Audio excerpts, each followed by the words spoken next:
Hey guys, wanted to show you today how to mess with your host file. Some people are aware of it, some people have no idea, but first of all, let's start with location. Default locations under C, Windows, System 32, drivers, etc. That is the host file. Now you can go ahead and copy it to your desktop if you're actually going to edit it. I want to have two copies simply so I can show you the difference between old and the new. This is my new host file that I'm going to be replacing the old one with. This is the old one. So as you can see, I have a couple switches in there, FreeNAS box and so on. The one I'm going to actually replace it with is this, which is basically this file just cleaned up a little bit more. Makes more sense to me, at least.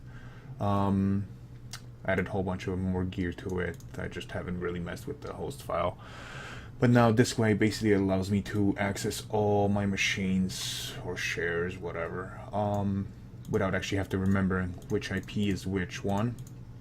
So that sort of makes it nice. I can just type in the name as opposed to the actual IP. So how it works is really simple. You just, if you want to add something or you want to block something, just type in the IP address that you want it to point to.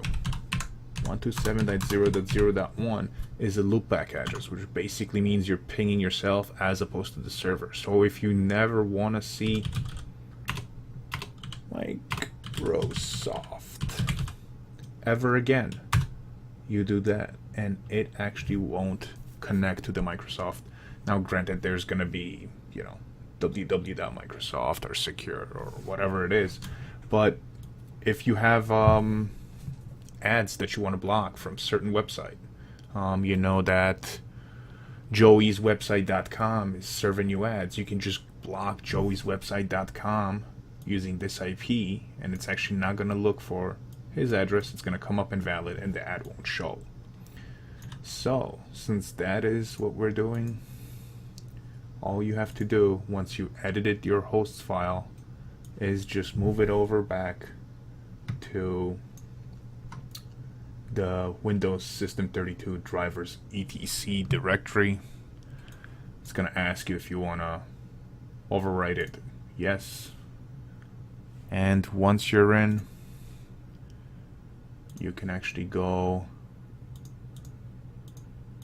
and connect to it. So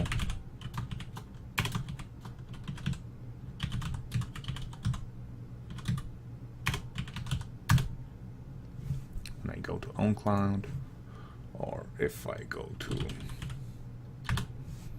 my switch, so on and so on, I actually don't have to remember the actual IP of the device. So yeah, that's relatively easy, free solution if you want an ad blocker.